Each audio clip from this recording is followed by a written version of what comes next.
Welcome back to the channel and welcome back to another UFC fight prediction video. In this video, I'll be predicting the full card of fights for UFC Fight Night, Whittaker versus Gastelum. So without further ado, let's get to our first fight on the card. So in our first fight on the card, we have in the lightweight division, Austin Hubbard versus Dakota Bush. And I see this one. Bush is coming in on short notice. He's a solid fighter, but I think he just lacks experience at the highest level and where Hubbard has it. I think Hubbard's fight IQ and experience is going to show in this one. I think that's what's going to be the main case thing. Just a different level.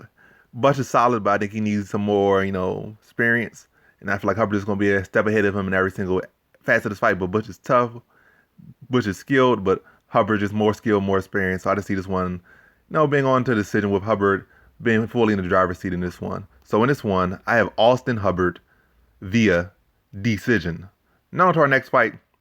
We have in the women's strawweight division, Jessica Penne versus Lupita Godinez. And how I see this one right here, though. Jessica Penne has been out for like 5 years, and even when she last fought, she wasn't the most motivated. Now she's going in with a young, hungry contender in Lupita Godinez.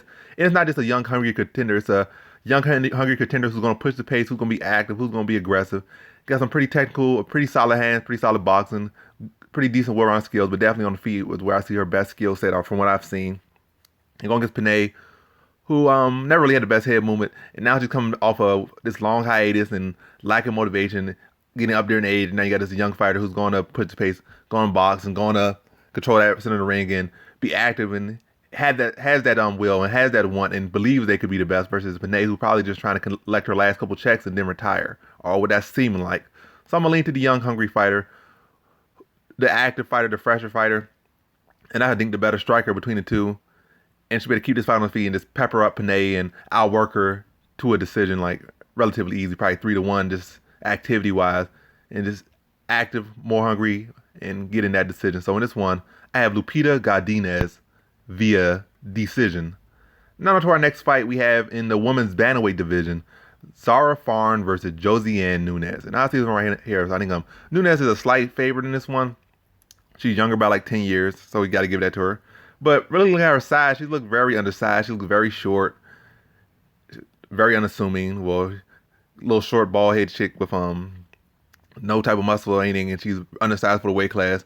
She does swing those hands and got some power if she can connect on the button. Like she got some pop in her punches, but really a wide swinging fighter. And a shorter, undersized fighter. So she got aggression there, but for as far as you get Zarah Fairn, why she would be the underdog because she's up there in age, and she has not looked stellar in her 2 UFC fights. And that was up at 145, so now she's coming to a smaller weight class. But I feel like she's the more technical striker between the two. At least she does the more straighter punches, and she's the longer, taller fighter. And I feel like, from what I've seen, I think she's better in the clinch. I'm not impressed with either of these women on the ground at all, but I don't see this really being a ground fight. I see this as a standard fight. And I think Zarah Fairn's longer shots gonna pay more dividends and like be able to pepper her up from a distance, using that height, use that reach. Then on the inside, her clinch game will, be her get out of jail free card, be able to lock up the clinch, land knees to the body, and then get back out at distance and land long distance shots. And I see her beating Josiane Nunes via decision. So in this one, I have Zarah Fairn via decision. Now to our next fight, we have in the bantamweight division, Tony Gravely versus Anthony Birchak. And how I see the wrong right here is Birchak has always been an unreliable fighter, and it's not like you're relying on him to win in this one. He's a big underdog. Could be bigger, but a sizable underdog. But in his career in the UFC, he's always been, he got cut from the UFC, came back. But even prior to, his first cut, he always been a fighter. He got that one upset victory over Joe Soto, what made him look good. But outside of that, he's been disappointment after disappointment, really. I don't know if really, even the fights he's lost, he wasn't really favored.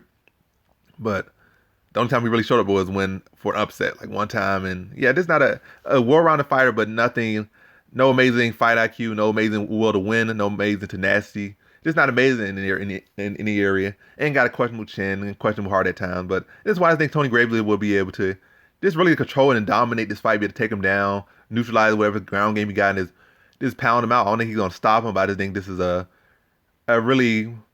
fight fully dictated by Tony Gravely, his pressure, his wrestling, his pace, his cardio. his top control and been able to grind out a dominant decision over Birchak. So in this one, I have Tony Gravely via decision. Now on to our next fight we have in the heavyweight division, Alexander Romanov versus Juan Espino. So this one right here, you got the 6'3" Espino versus the 6'2" Romanov. You got a guy who, Espino, who, he's a very unique mixed martial artist.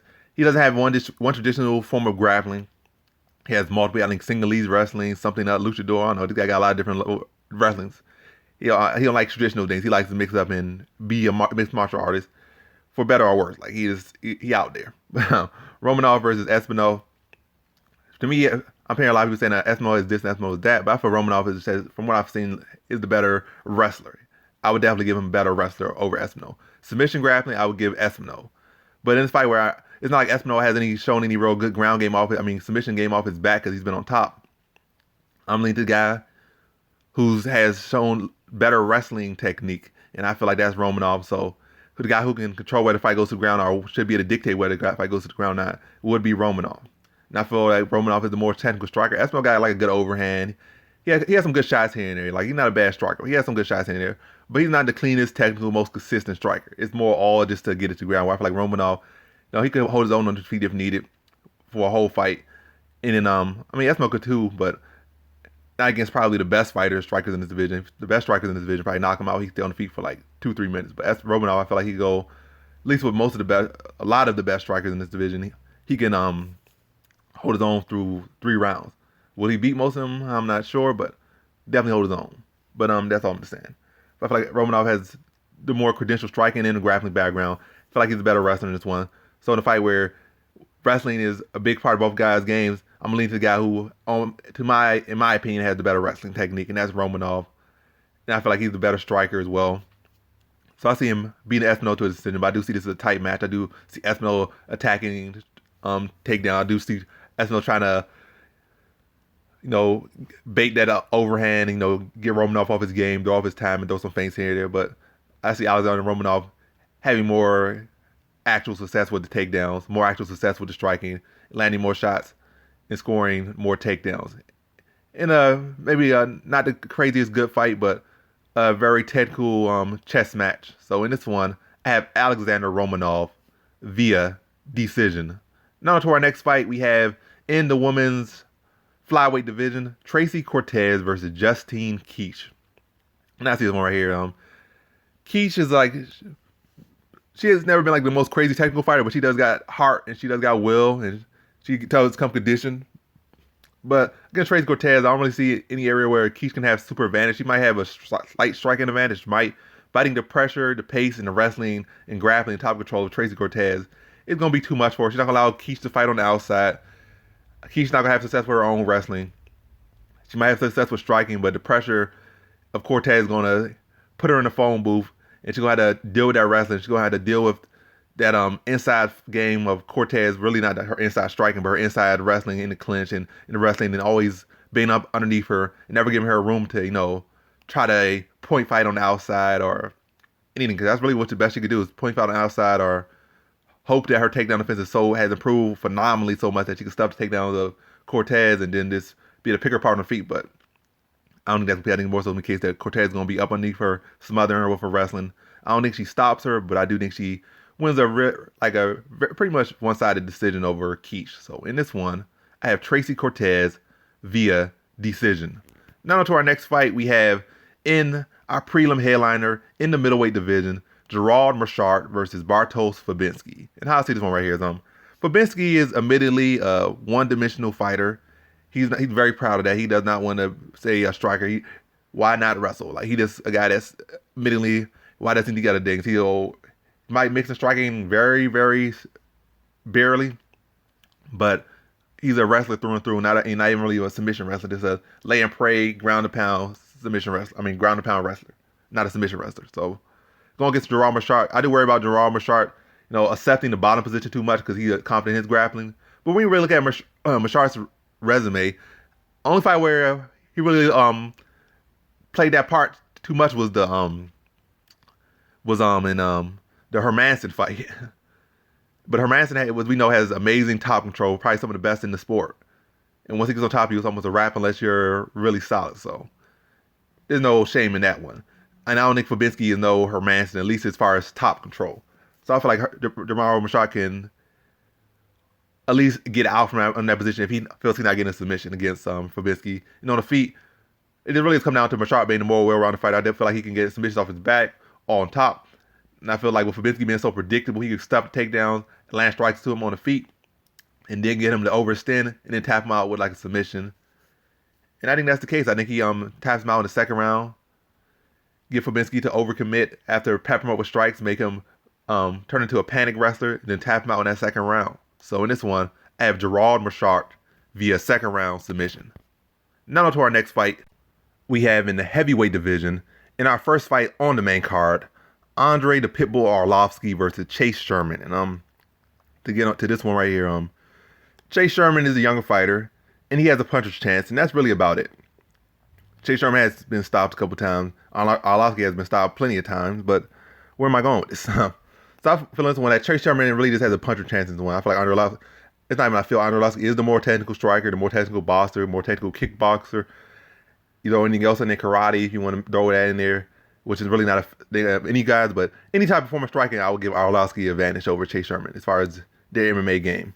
Matter of fact, period. Grappling, Andre Arlovski. Striking, Andre Arlovski. Experience, Andre Arlovski. Chin, Chase Sherman by a slim margin. And that just really just come with youth.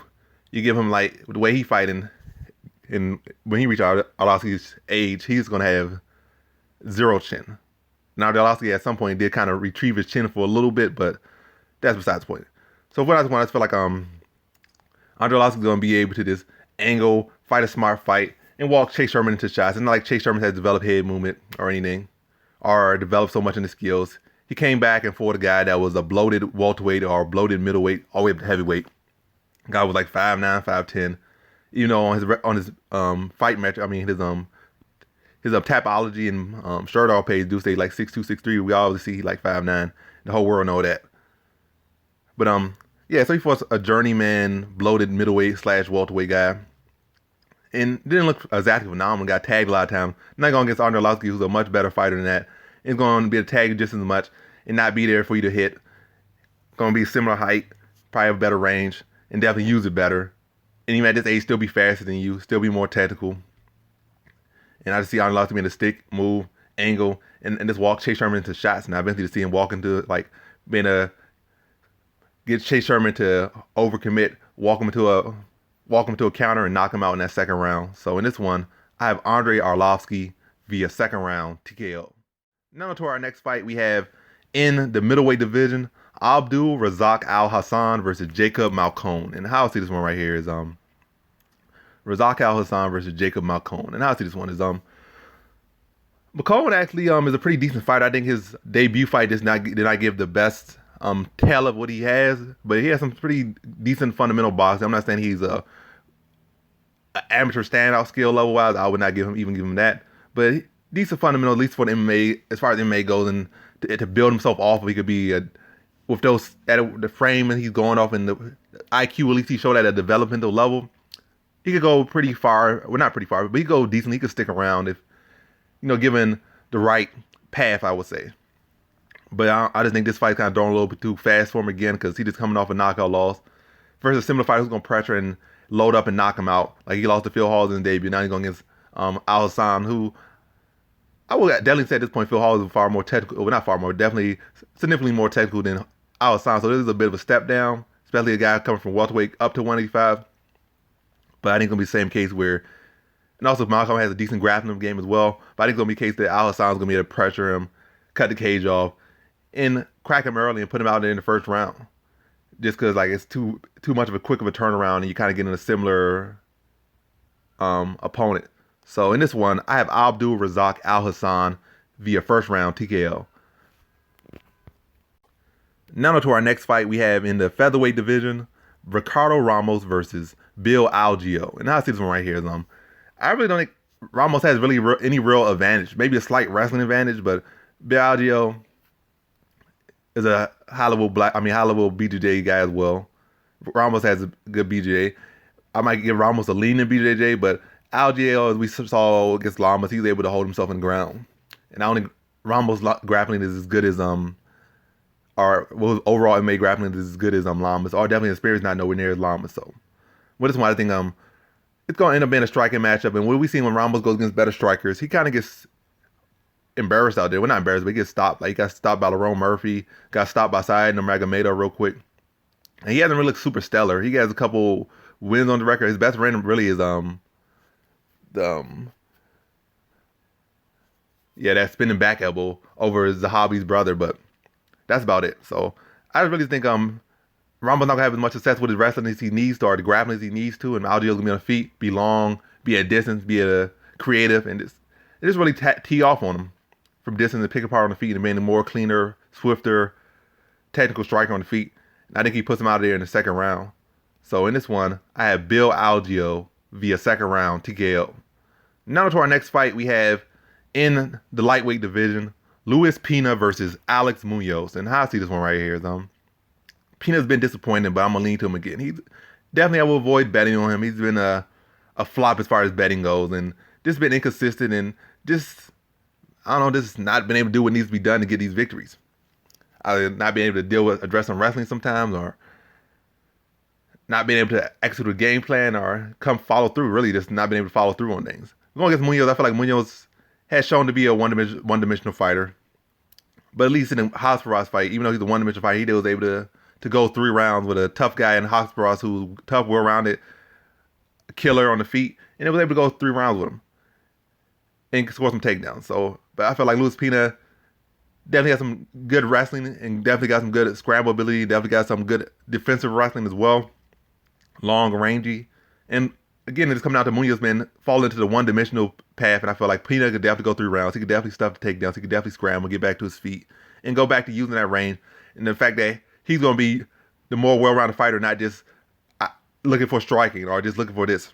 He'll be attacking multiple things, and he's going to really come down to the fact that it'll be another close, tight fight, really, because Luis Pena he's not been a proven winner. It's going to be a close, tight fight, and Luis Pena is just going to win based off activity and significant strikes on the feet, while keeping the takedowns to a minimum and keeping control time to a minimum. But still going to be a close, tight fight, maybe a split decision, a real close fight, but Pena getting by off his activity and damage landed versus Munoz with limited control and limited offense from those controlling positions. So in this one, I have Luis Pena via decision. Now to our co-main event, we have in the lightweight division, Jakar Klose versus Jeremy Stephens. And how I'll see this one right here is Jeremy Stephens is coming up from 145 to 155. He spent a lot of time at 155, probably like 7 years here. Spent like 7 years at 145. Now he's coming back to lightweight for whatever reason. I guess he's trying to maybe feel like it's time to go back up, or maybe feel like he'll have a better chance going back up. I guess because Khabib's no longer there, or who knows what he's coming back up for. By the way, dude's riding a 4-fight losing streak. You can say it was against good competition. He should put a good showing on for himself, or a good account for himself, but losing is losing at the end of the day. You can lose by an inch or a mile. A loss is a loss no matter how you look at it. Some losses definitely could end your career. Some losses could be wins and stuff, but when they look at your record in a 4-fight losing streak, the UFC will be quick to cut you. But Jeremy Stephens been around so long, but this might be the fight that cuts him, and I'm kind of predicting that this might be the fight where he gets cut. I'm predicting. But Jeremy Stephens, well, I really this fight feel like it comes down to Jakar Klose. It comes down to Jeremy Stephens' fact that he's on a 4-fight losing streak and skidding. It comes down to the fact that Jakar Klose come off a loss where he got knocked out by Dariush. But you got to look at the fight where against Dariush is for the fact that was a case where it was a fight that was more technical than him in every single area. So he had to make it a dog fight. And he was finding success, but when you put yourself in a 50-50 fight, that's a possibility you could get knocked out. And he got knocked out. Whereas against Jeremy Stephens, he does not have to fight that fight. And when we look at Klose, he's typically a fighter, an IQ fighter. He might not be the most amazing striker, might not be the most fastest, might not be the best body build, might not be the best wrestler, might not be the best this or that. But he's well-rounded in every single skill of the game, and he knows he's got a good mind and a good eye for the game, a good ear for the game. And he'll fight at range. He'll make some takedowns when needed. And he'll choose what times to engage, what time not to engage. He knows to be out of range of certain strike. He knows his opponent's best weapons. He knows how to neutralize a lot of his opponent's best weapons. And like I said, this fine success. It's not all about, I'm the best boxer, I'm the best this, I'm the best that, or I'm so explosive, I'm so long. I don't feel like he has really any huge advantages that he's solid in every single area. He knows how to take away tools of his opponent. So he's an IQ fighter, I would say. I would put him more in case of IQ fighter. And against Jeremy Stephens, I feel like Jeremy Stephens not the best at cutting the cage off. Not a great offensive wrestler. And I feel like Klose is definitely not a good defensive wrestler. I feel like Klose can score takedowns on him when he's overcommitting, fight at distance, stay out of the range of Jeremy Stephens' power, be to avoid the leg kicks of Stephens, or really avoid or mostly neutralize or mitigate a lot of Stephens' leg kick offense, be to move, be active, score takedown when Stephens gets over aggressive or tries to cut the cage off, which Stephens isn't the best at, and probably try to load up when he gets close, which will allow Klose to score a takedown and to get back out of range after spending some time on top. And I really just see it coming down to the point of Klose being able to have a higher fight IQ and never allow Stephens to get where he needs to be to find success. Never really allow Stephens to consistently plant, especially not where he can land punches in punching range or boxing range. Be able to plant in boxing range. Probably keep a kick on his leg every single time he get close or even gets near it. And then when he does kind of pass that line, be able to score takedowns on him, and then control him, then get back to standing and continue to just play Matador with Stephens. So in this one, I have Drakkar Klose via decision. Now to our main event, we have in the middleweight division, Robert Whittaker versus Kelvin Gastelum. So these two were supposed to fight some years ago, but Whittaker fell out with injury, but what's new? The Alhassan stepped in and full Gastelum for the interim belt. Amazing fight, one of the greatest fights in MMA and combat sports history. And Alhassan became the interim champion, and then such and such, he for Whittaker became the official champion. So both of these guys have lost to Alhassan. Gastelum got dropped like 20 times. Whittaker got dropped like twice and knocked out. So they both been put on their butts by Alhassan. But coming to this fight, I feel like both have made improvements. I'm really more impressed with Kelvin Gastelum, but I'm saying all this to say I'm still picking Whittaker in this one. So you can kind of cut a prediction right here if you just want to know who I feel is going to win. I feel Whittaker is going to win. Or who I think is going to win, who I'm predicting is going to be Whittaker. But like I said, I'm more impressed by Gastelum. I felt in this fight with Ian Heinisch, even though Heinisch isn't like a top 5 fighter, and Whittaker beat Till and Cannonier, who are higher ranked. And Till also beat Gastelum. But I feel Gastelum being able to put on such an amazing wrestling performance against Heinisch, who though he might not be a top 5 fighter, I feel like he's tougher than a lot of top 10 and top 5 fighters. You can fight these top 10, top 5 fighters, you might have easier fight than you would have against Heinisch. Heinisch might not have those wins, he might not have the resume, he might not have the rank, but no matter who fights him, he's going to give you a tough fight. He has never, at least in the UFC, has shown to be no easy outing for anyone. And no matter who fight him, it's going to be a tough fight. And Gastelum, I'm not saying he had the hardest fight with him, but it wasn't an easy fight. A lot of wrestling. I think he got caught on one quote with a flying knee like twice in that fight. But yeah, it wasn't an easy fight at all. But the success he was having with the wrestling was very impressive to me because Heinisch is a pretty solid wrestler as well. I'm not saying he's a standout wrestler in the division or in the sport, but he's a credible wrestler. And for Gastelum to get some of those explosive takedowns and multiple at that against Heinisch was very impressive. So I was impressed with the wrestling. Gastelum, that was the area that he kind of got away with because he was a state champion, I think, in high school, maybe even multiple times. And the wrestling was never bad, but it started, at least at times, started to look like he started to neglect it. And to come back that strong with his wrestling, that's more improvement than with Whittaker. Whittaker showed some slight improvements, but what he really showed in these fights was what we've already known about him. He's tough, he got heart, so he's able to rally, make mid-fight adjustments against Till to get the victory and really dominate in a way in those later rounds. And then in the Cannonier fight, pretty much the same on Whittaker we always seen, but I think he mixing the takedown here and there. Got hurt and was able to stay strong and make it to a decision. So stuff we already seen. We seen that same exact stuff in really outside the Till fight. It was some slight improvement, but the Cannonier fight was basically just Romero 3 basically. So he hadn't really shown anything new. If he fought Alhassan, he would get done the same way, or if not worse. So I feel like Gastelum will probably get done the same way, if not, will probably get done worse. But might have more success with his wrestling in the second fight. Or actually, after Alhassan lost to Blackowitz, he probably going to be even more working on his strength and condition. So those takedowns probably not going to be there either. But I definitely feel Gastelum has got back to his wrestling. But when it comes down to the point, that's all besides the point. I don't think Gastelum's wrestling will ever get to the point, or grappling in wrestling or wrestling will ever get to the point where it's going to be such a threat to Whittaker or going to make him have to adjust so much for it. Because Whittaker already has solid takedown defense, solid wrestling, can scramble and get up with the best of them. So Gastelum at best will be able to hold him down for like 10 seconds at best, and it's not really going to be a factor in this one, unless it's so close, but I don't think it's going to be that close. I think it'll be a case that Whittaker's too agile, too on his feet, and that's a weakness and a strength to his striking game. But against Gastelum, it will be better because Gastelum's a shorter fighter. It's not like a longer, more technical striker. It's a shorter, stockier striker, and who's going to need to supplant and need to get in that range. And with Whittaker bouncing, he's going to be like he's trying to hit a fly, basically. Dude's always on his toes, always bouncing. And he'll have the height in the range in this one, not be the shorter guy. Be able to land oblique kicks, spinning back kicks to the body, jumping out in and out of range with his jab, and never be a stationary target for Gastelum to be able to stay in front of him, plant, and load up on his shots, or let his hands go.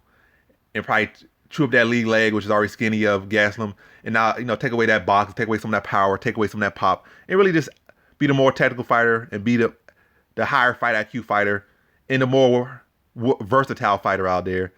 And like I said, just take away Gastelum's path to victory. And it, like I said, with the wrestling, it's an improvement, but against Whittaker, it's not going to show much of an improvement, or it's not going to be that big of a tool for him, a weapon against Whittaker, because Whittaker's already his grappling defense and wrestling defense. So it's an improvement, but it's not going to factor too much against Whittaker.